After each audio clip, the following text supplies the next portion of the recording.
Welcome to Everyone Loves Guitar, where we get to sit down and talk with interesting professional guitar players and related music industry experts. If you love playing guitar, stick around. You're in the right place.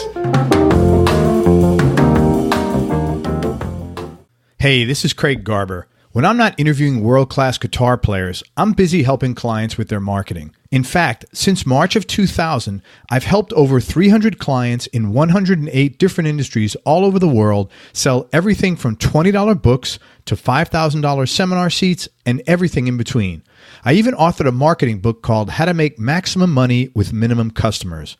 And now I'm giving away a free marketing strategy session to business owners who qualify. On this call, we'll discuss what's currently working in your business, specific sales and marketing problems you're struggling with, and I'll identify specific strategies you can use to overcome these problems and increase your cash flow. To find out if you qualify and to book your free marketing strategy session with me, go to everyonelovesguitar.com/marketing right now. Again, to book your free marketing strategy session with me, go to everyonelovesguitar.com/marketing right now. Thanks for listening. Now let's get on with the show. Hey everybody, this is Craig Garber from Everyone Loves Guitar with a fantastic guitar player today with Camille Nelson. She's got a really unique, very cool style of playing. She's actually a guitarist and a violinist specializing in acoustic-driven folk music. She's been in the music industry for over 8 years, and she released her debut album, First Words, on Dimmy Records in 2009.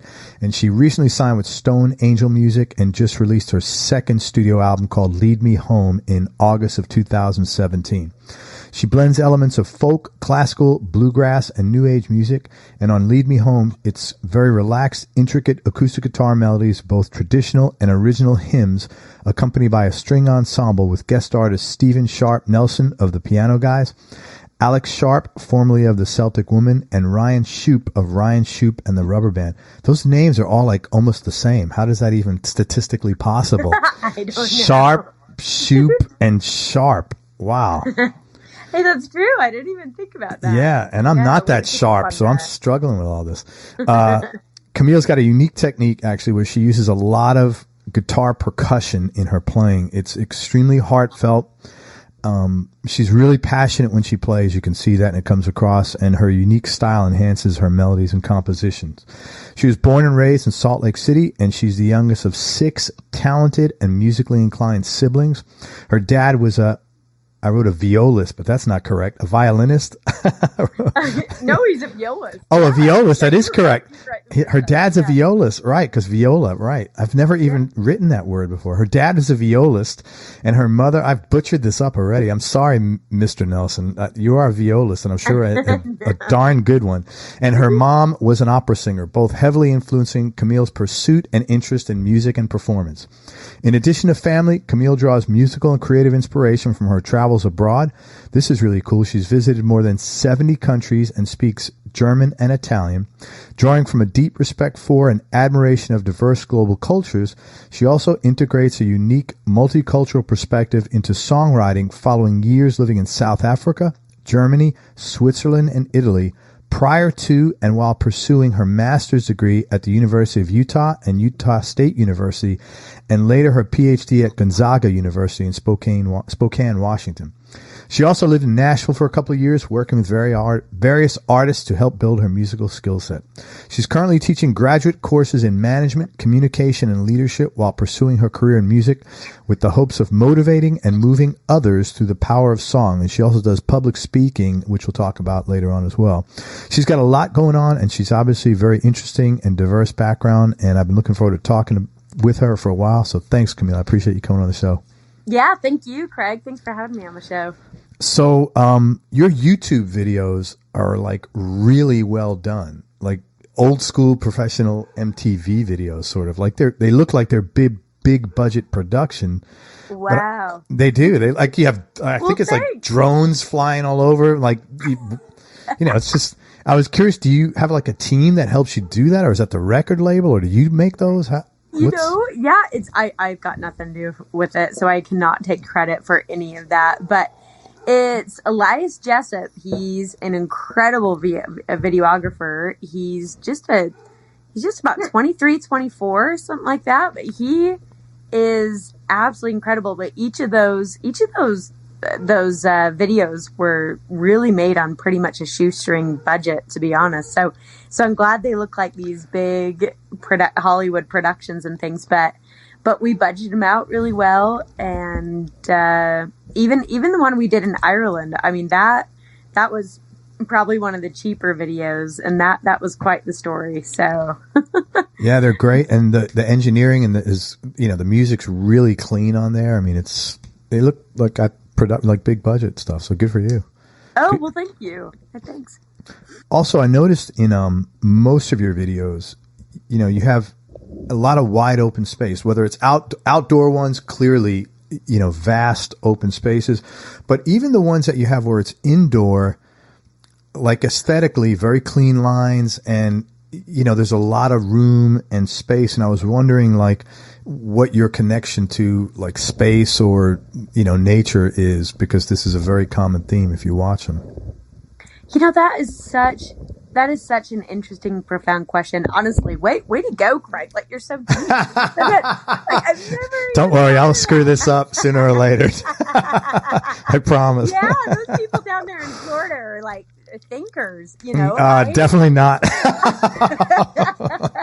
I have never thought of that, but now that you think about it, I've grown up always with a kind of a distracted mind, you should say. Like I'm always thinking, I always thinking about 12 things, and I'm organized in some ways. Like I'm organized, yeah, in some ways, but disorganized in a lot of ways. And I would say music is the one thing that takes me away, that clears up all the clutter, that clears up just all of the distraction, all the disruption that I do have in my mind, with all the clutter and all the distractions, all the other things I'm thinking about. And so thinking about that, and you're so intuitive, I think that's really interesting. But I think we didn't do that on purpose in any of the videos. But now that I think about that, music is what brings me to those open spaces. It opens up my mind, opens up my creativity,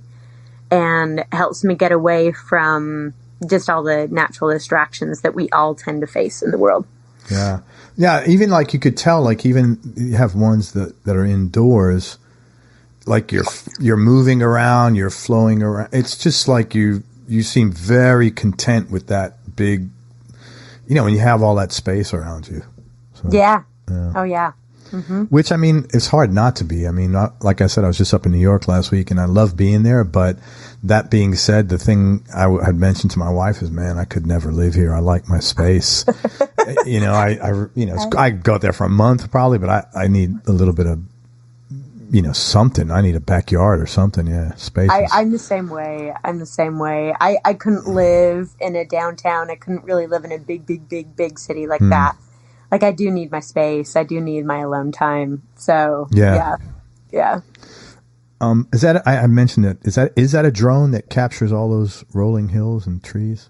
It is. Well, actually, it was me up in a little plane. No, I'm totally kidding. No. That would be awesome. Here I am paragliding. That would be fun. But yeah, that's all Elias Jessup and his drone skills. He has some pretty mad drone skills, and he just did that. I think he did that on all the videos pretty much. But he does a fantastic job.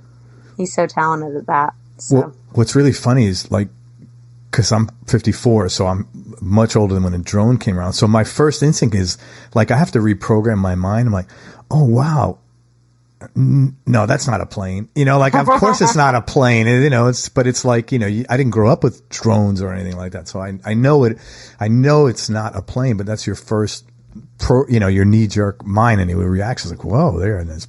A helicopter or something? No, it's a drone, but it looks great. Well, I thought the same thing as well when music videos first started. I was like, wow, that is a stable plane. It's like so smooth, and yeah. So I thought the exact same thing.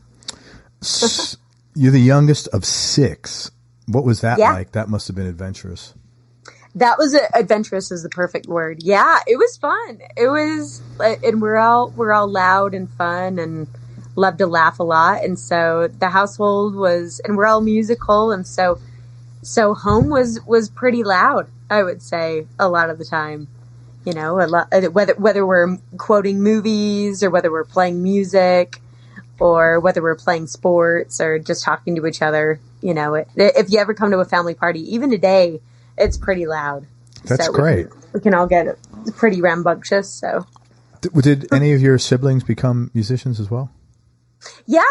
And so the oldest three, so my oldest sister plays the piano. I believe we all sing, and my older brother plays piano. And then my older sister, Kath, she sings and acts and plays.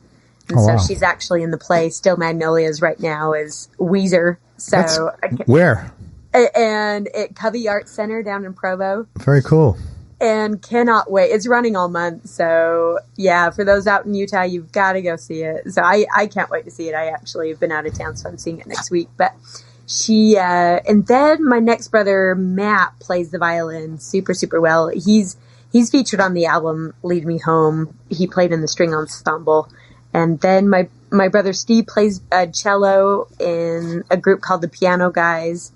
And so, yeah. And then I grew up, we all grew up playing music and have all done different things with it, I guess you could say.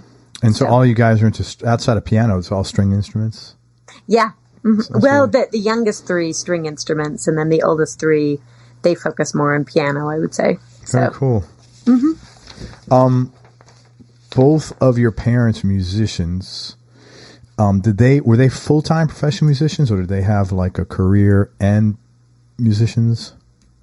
Yeah, they had. So my dad was an ophthalmologist. He was an eye physician and surgeon, and played viola on the side and played in orchestras growing up and things. And my mom was an opera singer, and I don't know if she ever really did that full time. I mean, she did that for quite a while before I was born, but she was also a sixth grade teacher. So she was an elementary school teacher, and she did that, and she absolutely loved that. I have to think she was really good at it too. So did she, you have to really project your voice to sing opera. Yeah. Oh yeah. Was she like like one of those intimidating voices, like when she was angry with you or your brothers or sisters or anything? Camille! Yeah, right. That's there's something called dramatic sopranos and then lyric sopranos, and you're definitely going to know the difference. I mean, the dramatic tend to have like the bigger voices and just overall more dramatic, and then the lyrical just tend to have a lot sweeter voices. They can project their voices as well, but they just tend to be just more lyrical, just like the name is. And she was a lyrical soprano, and so she just had such a sweet and tender voice, but she had a very sing-song like laugh whenever she would laugh, and sometimes when she would speak, I could hear her singing voice through her voice. That's really cool. Which was really fun, and so yeah, she was great. Very cool. So how did you chose guitar? Did you learn to play from a family member? Not really. I started violin when I was 5, and then I started guitar when I was 15. And I think my brother was playing classical guitar around the same time that I was starting to play the harp. And my dad, the harp was one of my favorite instruments, and so decided to start that. And my dad was like, okay, we'll see how long this goes, after my 2-week flute stint and who knows what else. And so he was so kind, and he rented a harp for 3 months. Oh, wow. That is really cool. That's a hard instrument to play, and a big instrument too, isn't it? And he found a teacher, so I ended up taking lessons. And at the end of the 3 months, I think I remember seeing my brother play or hear him play the classical guitar. And I just had some little side comment to my dad saying, hey, you know what? That kind of sounds like, the guitar kind of sounds like the harp. And he took that moment and ran with it. He was like, we need to get rid of this harp out of the living room. 3 minutes later, I saw the salesman with, pitching me with some PowerPoint, like, you better believe, and you can like go to the campfires with your guitar and it's portable. You won't have to have me to lug your harp around. I mean, it was so great. It was so cute. And I mean, within 50 minutes, and I don't even exaggerate, like, I pretty much think we were at the music store and back at my house, having returned the harp and with a guitar in hand.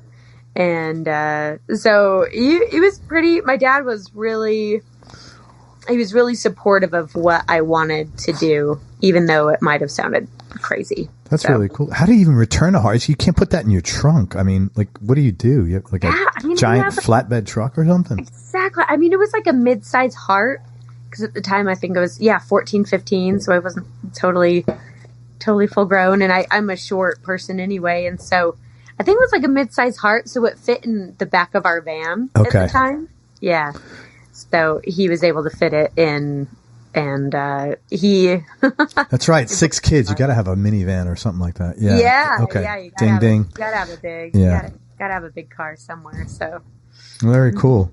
And how did you develop like your percussive style? It's really unique. It's not like you don't learn that, say, hey, could you develop that on your own. How did you do that and why? So one of my best friends, I'll never forget, she came over to my house. This is probably, 10 years ago. And she came over to my house and she's like, you've got to see this. You've got to see this video. And it was this video of Andy McKee. And he's a pretty prominent fingerstyle guitarist. And it was his video Drifting, which is a really iconic song in the fingerstyle genre.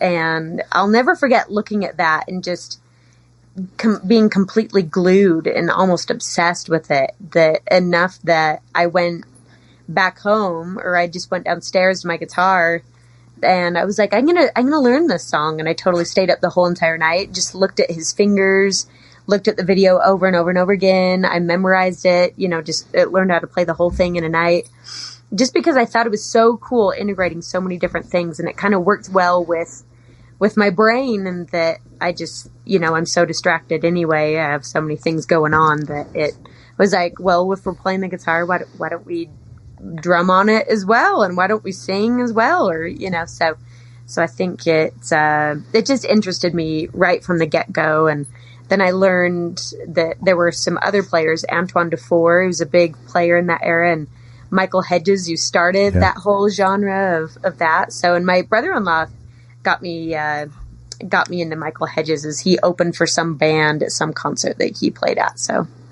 and then you enjoyed it and you stuck with it and you made it your own. Yeah. Mm-hmm. Do you feel that in being able to use the guitar kind of in a dual purpose, that not only musically your catalog is broader and your selections are broader, what you can deliver is broader, but do you find, like, expressive wise, that hitting, I say hitting, that's like sounds tawdry, that using the instrument percussively in addition to strumming on it gives you more outlets for expression? Absolutely, because I think there's so many different ways that you can express things, just verbally, and I think just being able to play the guitar, whether it's strumming or singing along with it, I think there's emotion in all of it. And so I think it all brings out emotion differently. But, okay, so let me ask this. I'm getting a little ahead of myself, but you teach courses in communication. I do, yeah. Are you by nature a good verbal communicator? Or, sorry, go ahead. I can be, and I can't be, meaning that sometimes in personal relationships, sometimes I do have a hard time being direct. Yeah. And in more professional settings, sometimes I have an easier time. So I can be. Yeah. When it comes to emotions, I'm much better at communicating my emotions. If I'm sad or if something makes me feel, but if it's something that upsets me, it probably will take me longer to get out, and it probably won't come out as eloquently. So yes and no. I would say yes and no. But when you pick up a guitar, does that change? Like, can you be more direct through your instrument? Absolutely. Absolutely. I feel like I communicate through music much better than I do through words, for sure. Mm-hmm. That's not uncommon, for a lot of musicians. And thank you for sharing that. Yeah. So you've traveled to 70 countries. What's the backstory to that? I think when Italy was the first place I went when I was 18 or 19, and I caught the travel bug. My goodness, I loved traveling. I loved discovering other cultures and finding more about myself through other cultures. Sure. And the time I was learning Italian, and I love learning other languages. And then I learned German after that, and I've just, learned some other languages since. And I think it helps keep me humble, just learning how big the world really is. Yeah. But also just how other people live their lives, and I think I learn a lot about myself and a lot about other people that way. And so it expands my own ability to communicate. Yeah. And I never really remember sites or dates too well. Like whenever I've been sightseeing, like in other countries, like I don't really remember sites or dates super well, but I do remember connections. Like I remember people I'll meet or moments we've shared. And so that's probably my favorite thing just about traveling, is just connecting with the people. It's interesting. I'm kind of the same way. I have a great memory, but I don't necessarily remember, like even a movie, like I won't remember I'll remember the feeling I had, but I won't remember what happened in the movie necessarily from a while ago. And I'm like that with people, like, cause I interview so many people and people say, well, what did so-and-so say? And sometimes I'm embarrassed. I don't remember, but it's not possible. I've interviewed 250 people in the last like 8 months. I can't remember. I mean, it's not possible, but I always remember the connection. I always like, okay, the vibe, that. Yeah. Oh yeah. That I'm in. I was going to remember that feeling that's always going to stay with you. Yeah. That's very interesting. So what's your favorite and least favorite place you visited? And when I say least favorite, so not in a, a derogatory way, but like, odd way, or you don't even have to answer that if you don't want to say least favorite, but, yeah, anyway, yeah, I would say, Antarctica was just really, really super surreal. Of course, that's going to come up in my mind just because it was something unlike any other experience I've ever had. And I remember when I was there, I was just like, this is just so surreal. Like, I can't believe we're here. And it was something like I had never, ever, ever experienced before. And again, it reminded me of how small I am and how big the world really is. And so in that way, I really, really loved Antarctica. But as far as like my least favorite place, that's actually a really good question. I'm trying to even think of that. If I think of like a least favorite place, it will probably be like a nightmare travel story, Yeah, okay, I get you. I totally get it. When I think of that, it was probably, either getting stuck in the airport, in the JFK airport for 4 days, Oh my God, was that true? Did you get stuck at JFK for 4 days? Yeah, it was pretty bad. Oh my God, what happened? It was pretty bad. Well, I was on the way back. Well, just one word or just one, buddy pass. That's just something I'll never do again. And so, what happened? I was on a buddy pass. So I was on a friend's buddy pass. What is that? Got it. It's a free ticket on an airline. Like if someone works for an airline, they can give you a buddy pass. Okay. And that's like basically like a free ticket on like a flight or something. But the thing is, you have to wait to be. Oh, it's like leftovers. Yeah, like all the leftovers. And so I was on the way back from a work trip from San Juan, just from Puerto Rico, and my friend and I got stuck in New York. We finally got a flight out like to Reno, and then it was just kind of. You were there for 4 days in an airport? Yeah, I mean, what did you possibly do? I guess it was like a 4-day travel kind of thing. And then we got food poisoning. Or I did anyway, from like the sandwich that I ate from one of those delis. And oh my God, that's horrible. And so when I think of like my least favorite travel experience, even though I was with one of my best friends and she made it hilarious, she made it such a good experience because of how optimistic and hilarious she is. That's probably maybe top of my list. Yeah, I can't blame you. Oh, so you basically had to hang out there and you couldn't leave because you were waiting to see, maybe the next flight. Yeah. Oh, yeah. Holy crap. That sucks. Wow, I'm sorry you had to deal with that. Oh, yeah. Well, and we were trying to make like a friend's wedding and it kept getting delayed and gosh. So it was kind of a nightmare, but it makes for a really funny story, I would have to say. So give you credit. You pursued your graduate and your master's degree as an adult. Is that correct? I did, yeah. Mm-hmm. What made you go back to school to do that? I really give you a lot of credit. And what did you get? Like, I think I read something. You put a post on Facebook at some point in time, last 3-4 months, and you said, a year ago I got my degree. And you could just tell that you were really proud of that accomplishment. It was special for you. And I was curious, what made that, like, what made you go back and do that? What were you looking for? Yeah, I think, I was never a really good student in high school, but I all of a sudden caught this vision of learning in college, and it was almost like this obsessive learning. Like I just couldn't learn enough, and I kept going to school and kept taking class after class. And it wasn't until I got to do my master's in second language teaching that I taught German. And so when I was teaching, I just loved the whole idea of teaching, loved the flexibility that it allowed. And I kind of got this vision of, I kind of like the life of a professor. It's kind of nice. They are pretty flexible and they have a lot of freedom in their schedule. And so I kind of thought about that, but you need a PhD to teach full time. And I'm always one who just has followed my heart. And just for some reason, I just felt like I needed to keep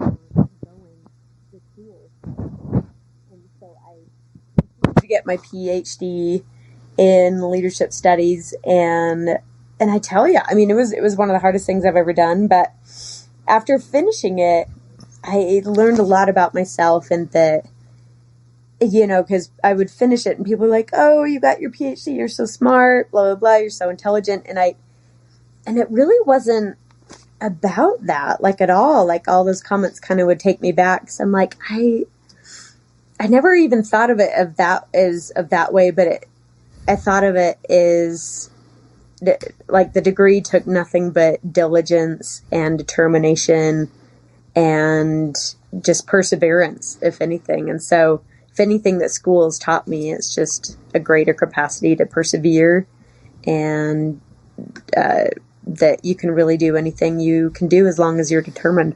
So I think that takes a lot of what's the word I'm looking for? Not discipline, but conviction to just follow. Like, it sounds like you just got a voice that said, hey, I gotta do this, and I'm not really sure why, but this is probably going to be important to me, so let me do it. And I'm enjoying it. It's even though it's difficult, it's not a grind. I think that takes a lot of credit. What did you said you learned a lot about yourself. What was it, the thing that you could do whatever you want? Yeah, it was that, and that I also had a lot of self-discipline that I didn't know I had. I mean, growing up, I never had like a true, I guess I just wasn't a really good hard worker, but I learned what a hard worker I was, and just how much self-discipline I was able to have, and just the determination I had of going after something that I wanted. Well, congratulations. It's always interesting to, when you meet somebody, you think that's the way they've been. Like, I just assumed you were a really hard worker because you got your hands in a lot of things. I figured, she's always been like that. Mm-hmm. So it's interesting when you hear sometimes about somebody that they weren't like that at all, because it's hard to imagine. Yeah, I mean, I don't know you well at all, of course, but it's hard to imagine that you weren't a hard worker, because you just, like, your work ethic is oozes out of you. You seem like that's your thing, your work ethic. Mm-hmm. I always find it interesting when I'm, the people grow and change, absolutely. In yeah. I'm definitely not the same person in high school, like at all. In fact, I was kind of a lazy kid growing up, I would say. So, yeah. Well, good for you. Mm-hmm.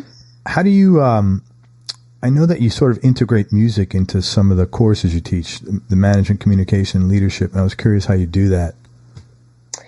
And so I integrate music more probably into speaking more than anything. If I integrate it into courses, it's probably about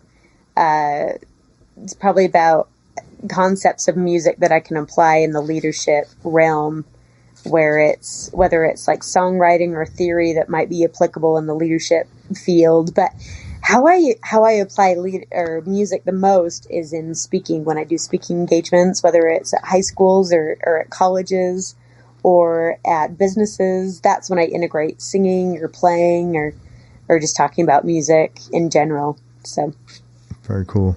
You lived in Nashville at one point. What prompted that move and what made you leave? I did, yeah.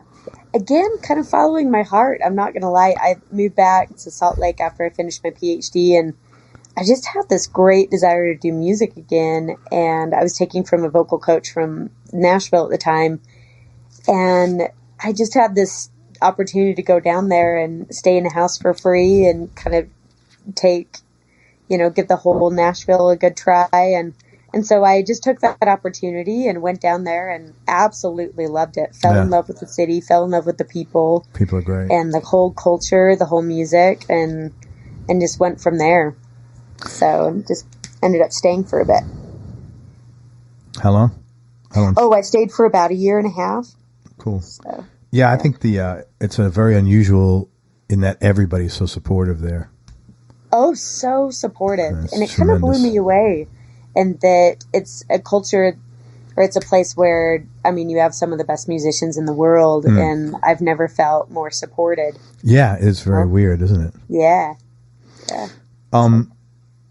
What are some of the bigger obstacles you've had to overcome throughout this journey, either music related or business or personal?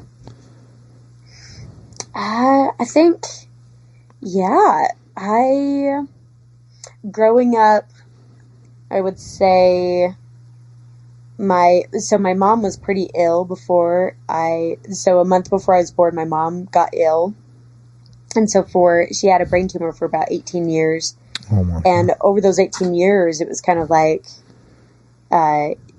just slowly seeing someone slip away. She lost her voice, lost her hair, lost a lot of that. But again, it was just really inspiring to see her live and to see how optimistic she was and everything. And so that was really hard, just seeing that throughout my life. But it definitely inspired like my music and songwriting growing up, just because it was a way of catharsis or therapy, I guess you could say. And then, my mom passed away when I was 17. And then 3 months later, my dad remarried a woman, and then she got cancer and lived with cancer for 12 years. And so 17 years later, she passed away.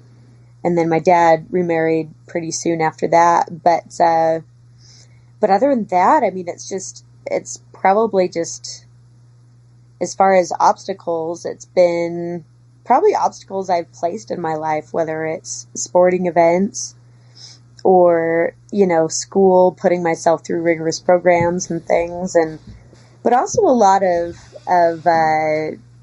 chronic pain. So I've had a lot of injuries, just back, neck, hip injury. And so I deal with a lot of chronic pain. And so a lot of that is just managing that and learning how to deal with just daily headaches and daily stuff like that. So. Wow, that is intense. Yeah.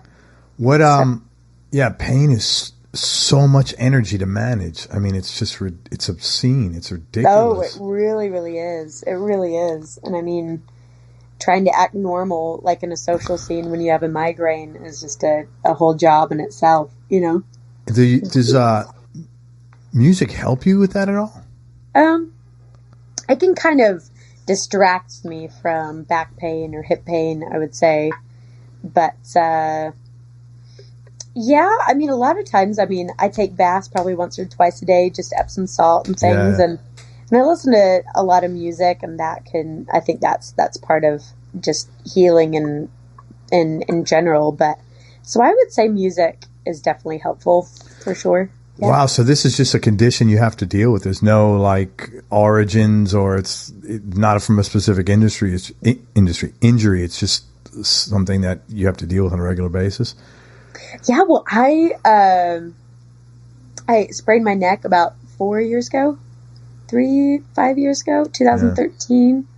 Yeah. And so I sprained, and so I just deal with a lot of nerve pain and a couple of herniated discs there, and then just have a back herniation, and so just deal with that, and just sciatica, and then my SI joint popped out doing sports, and so I just have a lot of hip pain and holy crap. But I can still do stuff. I mean, I can't run marathons anymore.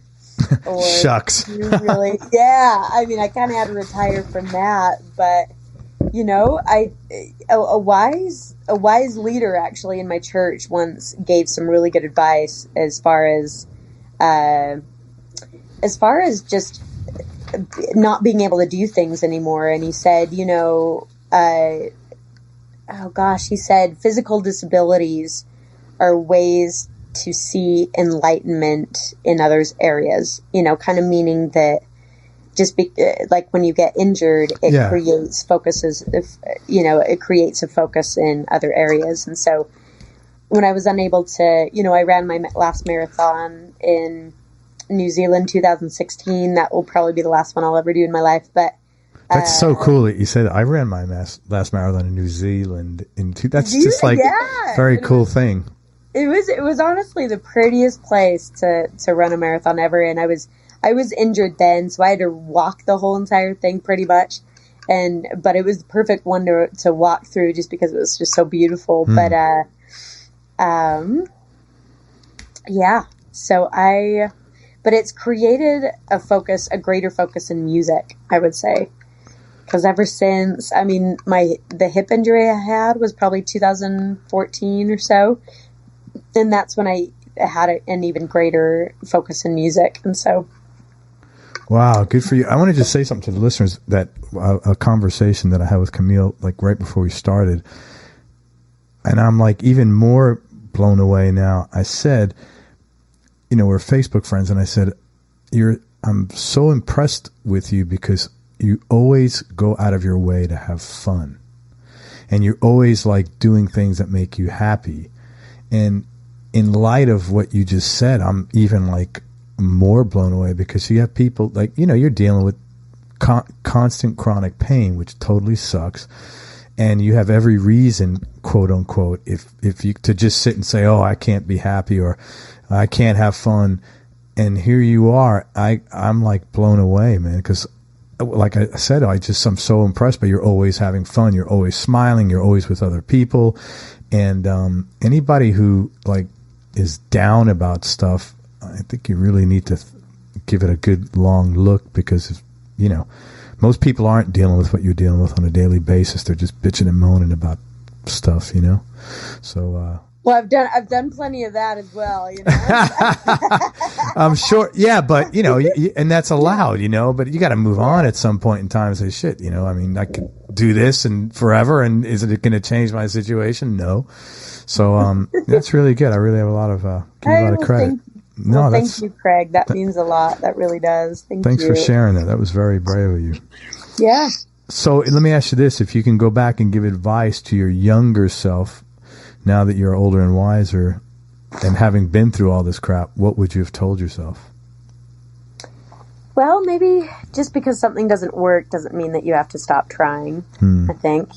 I think that's especially true just in the artistic space. Just because you just have to keep on trying at things. And I tell you, a movie that most inspired me lately was one called Loving Vincent. What's that about? And it was the most impressive movie I've seen in a long time because it's the first movie that's ever completely drawn. and it's a movie about Vincent van Gogh, and they took 100 artists who are fans of his work and can draw in his style, and the whole entire movie is just completely drawn. You're gonna have to see it. But the guy Vincent was a powerhouse of a human being, I tell you. But because he dealt with daily criticism, and the guy only started painting when he was 27, 28, and he dealt with criticism all the time. And everyone saying how horrible he was, even these big mentors and everything. But he just kept on going because he loved to paint. And so if I were my younger self, and I feel like I've genuinely followed my heart a good part of my life, but it seems like that. It would just be like, if it's in your heart, then if it's in your heart, then it's still in your heart. And just to not doubt that. And just like Vincent did, like if it's something you love, by all means do it with all your heart, because it's in your heart. So I think that's great advice. And I have done the other part, and it's not that good. I've done business projects because I think this will work, or I think this will make me money. And sometimes it does, but it's never, there's never any fun or, passion underneath it. I've done other things that I have enjoyed, but when I haven't, it's never good, so I agree with that. Hey, I am not an acoustic guitar guy, so I can't talk about your guitars, but I was curious if there are any cool or interesting stories behind how you acquired any of the guitars that you have. Yeah, well, the one that I have that is the first guitar it's not the first guitar I ever got, but it was a guitar I got when I was 15, and it's a Taylor 714 CE, and it's it's custom made, so it has a 12-string neck instead of a 6-string neck, so it has a wider neck, and I just love that, especially for fingerstyle. It kind of gives a little bit more flexibility in the fingers and just open space. Again, with the open space, right?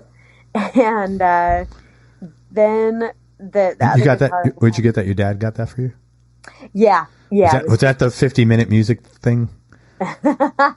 Not quite. I think I got a Washburn that time. It was like the guitar. He's like, well, let's see if this is going to last, and once he knew I was super serious about it, I got a good guitar for I believe it was my 15th or 16th birthday. And then the other guitar I got almost exactly a year ago, and it's a Stonebridge guitar. A Furch. They're made in Czech Republic, and it also has a 12-string neck, so it has a wider neck. And then they let me pick all the woods on there, and it was the first instrument that I partnered with, meaning they just gave me like a really good. So it's like a signature. Is that a signature? Not really a signature, but I partnered with them, and that they just kind of signed me on as one of their Stonebridge artists. Just gave me a good artist discount, which is great. That was the first time that had ever happened. So they let me pick all the wood. You've arrived. I've arrived. There we go, Craig. I've arrived. And the back of the guitar is quilted maple, I believe. And it is just, I almost want to hang the guitar up just turned around because it's just so beautiful. Yeah, quilted maple is real pretty. Yeah, oh yeah, so you know all about it. But other than that, and then the butterfly I use as my artist logo just has significant meaning to me. So they put that on the 12th fret. And so that's very cool. That's been a really cool guitar. How'd you get, if you're comfortable, if you're not, that's totally cool. What the butterfly thing, where'd that come from? Yeah. So my mom, she was an opera singer, and she, Madame Butterfly was her main role. Oh, okay. And that's so cool.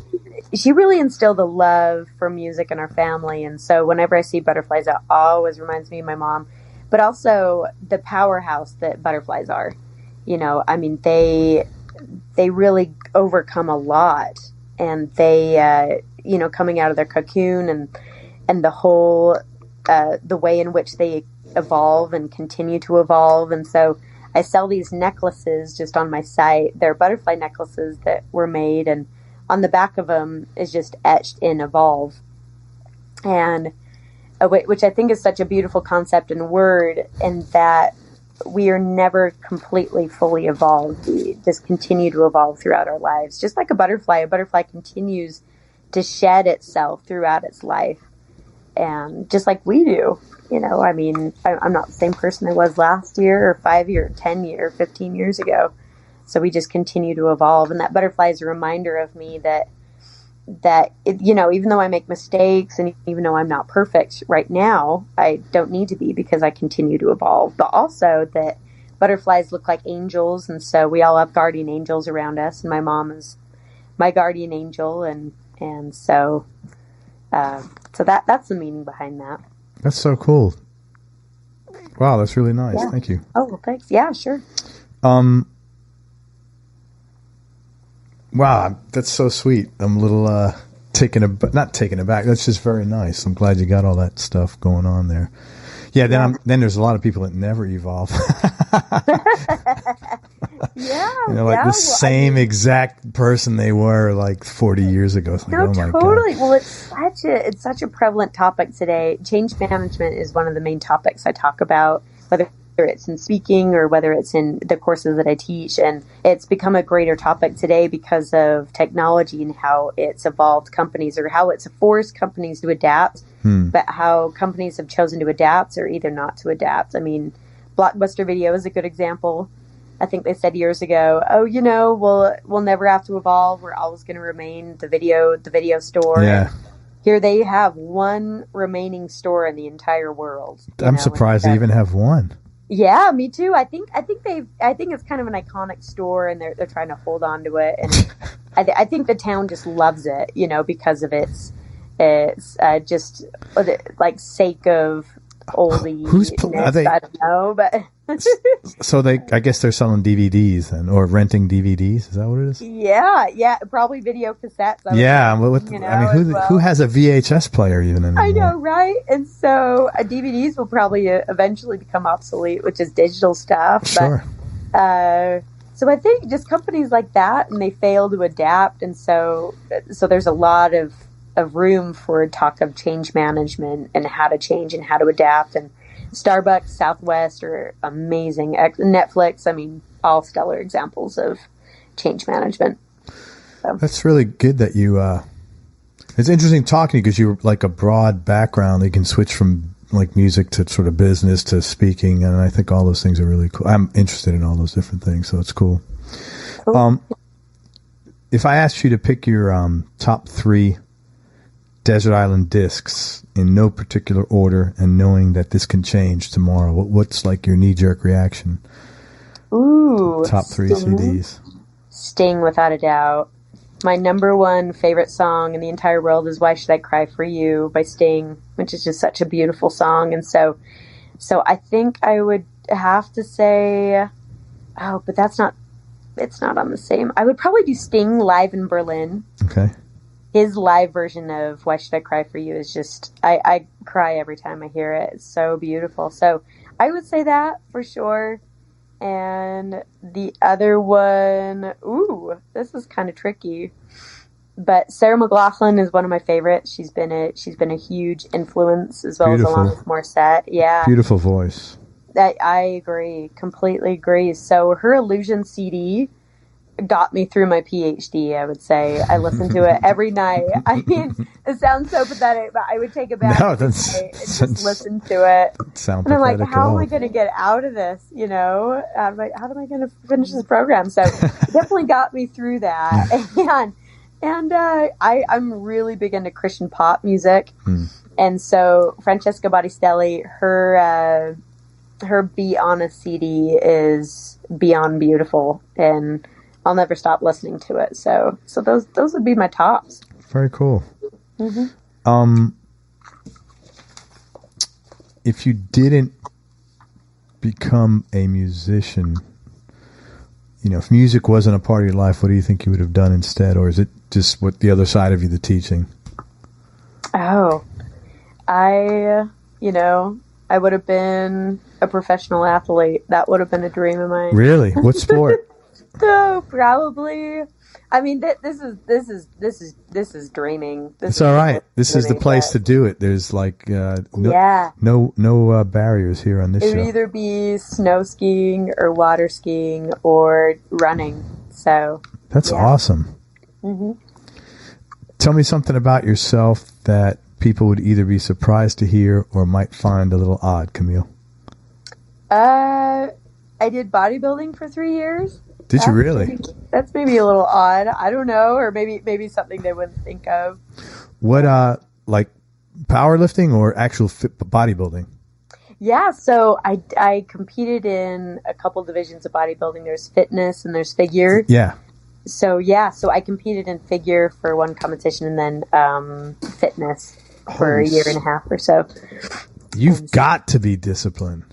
Oh, well that's what got me. I mean, that's one more thing that got me through the PhD program. I was competing for 2 fitness competitions at the same time, and they kind of worked hand in hand because I needed such extreme discipline with my eating and diet, working out. Yeah, that I mean, I was such on an extreme writing discipline as well, just writing my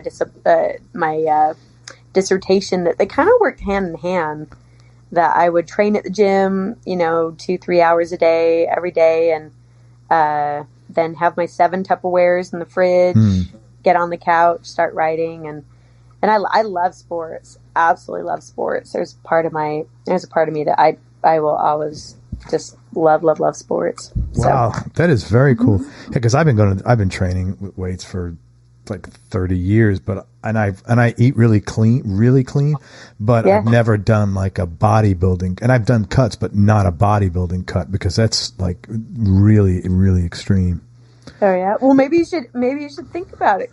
Right? No, I'm not. You think that's my next? No, I'm just happy to be in the. I'm just happy to be at the gym every day. To be honest with you, when I look on Facebook and I look at like the shape of the people I went to high school with, I'm just glad I've taken care of myself a little bit. I'm just like so grateful. But what's really funny, I was really big and fat when I was a kid. So really? Yeah. You too? I was the same way. Were you really? That's wild. Yeah. So I'm like a reformed smoker when it comes to that stuff. Like I am not gaining weight. I'm eating clean, and so like it was my granddaughter's birthday yesterday, and this sounds horrible. Like I didn't have any cake. And they were like, have some cake. I'm like, no, I'm good, thank you. I have no problem doing it. I don't want to eat it. Although I did eat a shit ton of pizza when I went to New York. I had to. And that happens. That's cool. Good for you. How did you do? How did you place in the show? There's not a lot of. I think I got 3rd in the figure, and then there's not a lot of fitness competitors, and so I know I got 1st in one because I was the only one in the division. That's okay. And then I think I got 3rd in another one or something. So that's great. Good for you. So yeah, well, thank you. That's it was tough. An amazing thing to train for, and it was a fun thing to do for sure. Do you still go to the gym? I do almost every day. I train about probably 4 days a week. Do you lift, or what do you do there? I lift. Yeah, lifting is the one thing that kind of prevents pain and kind of helps build muscles so that I don't feel as much pain. Yeah. So you eat pretty clean then, I would imagine. I do. Yeah. Mm-hmm. Good for you. That is awesome. Very cool. Happiest moment or time in your life? Ooh, that is a very good question. Oh man, I would say, I served a mission for my church in Switzerland, and I was there for 18 months, and I was only there just with one sole purpose of just spreading the good word, mm-hmm. and I remember being extremely happy then, because I just was, I just lived every day with just such focus and just such discipline, and that I remember being really, really, really happy then, and so I would probably go back to then. That was a really good time. or good time. I mean, good time with friends or family. Like those always pop up as well. So, but yeah. Okay. Most important thing your dad taught you?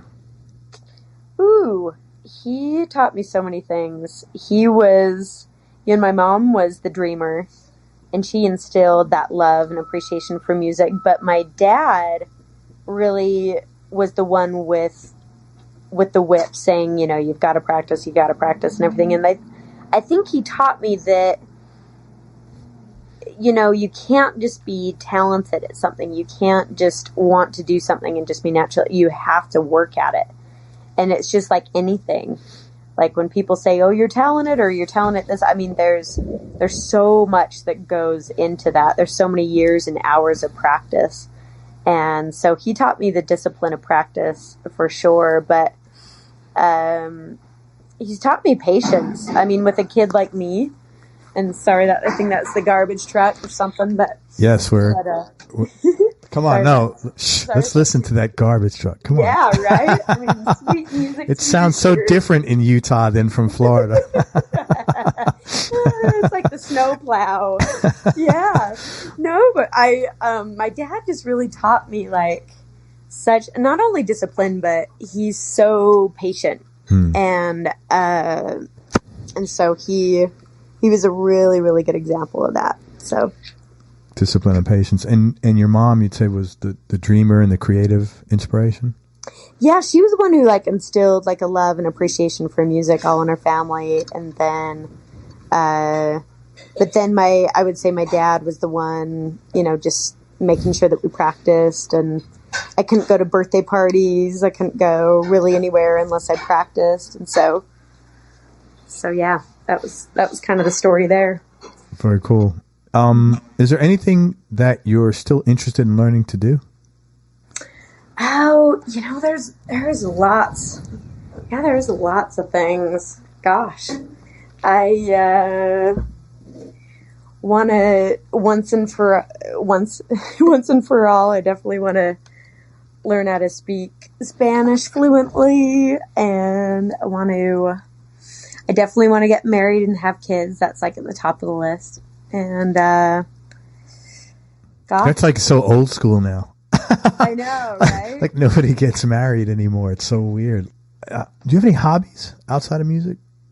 Yeah, I mean, Fitness, I am of course. I'm a huge snow skier. Love that. I just bought a townhome 15 minutes away from the mountains from the ski resort, and so from my door to the ski resort, it's just about 15 minutes, almost exactly. So that's awesome. So I love that. And is that where you are right now? And that's where I am right now. Very cool. I love water skiing is my number one favorite sport. I love water skiing. And let's see. I love traveling.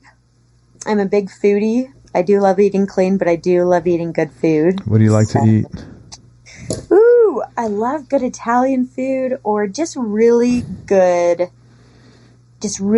well-made food, like nice, like really good scallops, or that's one of my favorite foods. Really good sushi.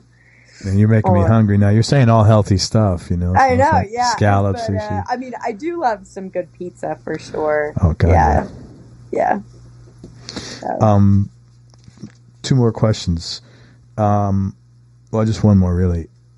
What's been the biggest change in your personality over the last 10 years? And how much of that change, Camille, has been deliberate and intentional, and how much has just been like a natural process of aging? Yeah. Let's see. So 10 years. So that would be 2008. Gosh. So I was just starting. I just finished graduate school, and one thing that's definitely changed about my personality is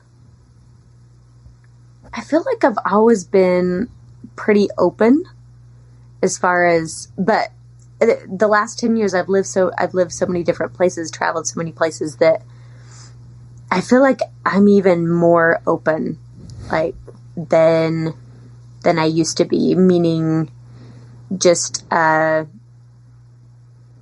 I don't know. I feel like I've always been a pretty friendly person, but I think it's been almost more intentional the last years and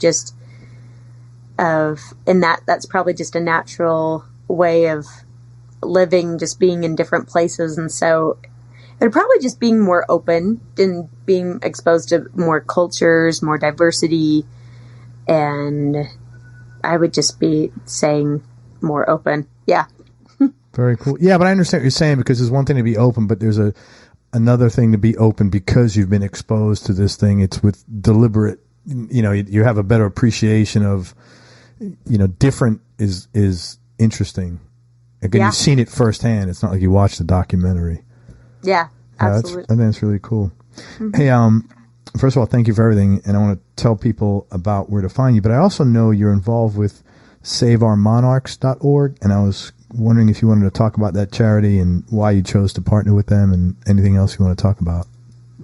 Yeah, Save Our Monarchs. I mean, monarchs are extinct, and the monarch butterfly, and they provide, not only are they gorgeous, but they provide so many benefits to the environment. And so Save Our Monarchs is really just, they establish themselves just as an organization just to save monarchs, and they set up an organization just to benefit them. So I decided to partner with them to help save monarchs, or just to increase the overall awareness that monarchs are extinct and just the beautiful insects that they are. And so that's why I partnered with them. Again, my mom was Madame Butterfly, and so that's another reason why I chose that charity, and why butterflies mean so much to me, and that it's kind of the symbol that I chose is my artist logo. So yet another reason. Well, thanks. Let me tell people where they could find you. First of all, it's Camille Nelson. She's a beautiful guitarist, extremely soulful. Check her out. Her website is CamilleNelson.com. I'll spell it for you. It's CAMILLE. Nelson is normal way you spell Nelson.com. And please check out her CD. You can buy physical copies on her website, or if you want to listen to it, it's on Amazon, Spotify, all the usual places. She also, if you enjoyed this interview, and I certainly did, and you're looking for a keynote speaker on self-confidence, and talk about first of all, go to Camille Speaks, CAMILLE speaks.com, but talk about some of the stuff that you speak on, and like, what do you get out of it? Like, how do you enjoy it? Yeah, sure. So I talk to corporations about leadership and change and creativity, and then I also speak to universities through an organization called Campus Speak. And I integrate music into all the presentations I do, and speak about creativity and leadership and change, and I've really loved it. So, thank you. Oh, check out Camille on Camille Speaks and Campus Speak. Yeah, so Campus Speak is an organization that I speak through for universities and colleges. So you can find me there if you need someone to speak at your university event or school event or anything. So awesome. And Camille gives house concerts if you want to have a private performance. She occasionally tours, and check out her support of monarchs at SaveOurMonarchs.org, and you can support that directly, I'm assuming, by going to your website and getting the butterfly evolve thing. And yes. Mm-hmm. Awesome. And you can find that all. Yeah. Mm-hmm. Great. Well, thank you for everything. I really appreciate your time. And everybody go out and listen to Camille's music. It's great. Thank you, Craig. And thanks for having me on the show. You're welcome. Thank you so much. Everybody, thank you so much for listening. I hope you enjoyed this interview as much as I did. Thanks again to Camille for spending time with us. I appreciate it. Go to everyonelovesguitar.com and sign up to get notified about future episodes, along with some early product announcements and discounts. And remember that happiness is a choice, so choose wisely. Be nice, go play your guitar, and have some fun. Till next time, peace and love, everybody. I'm out.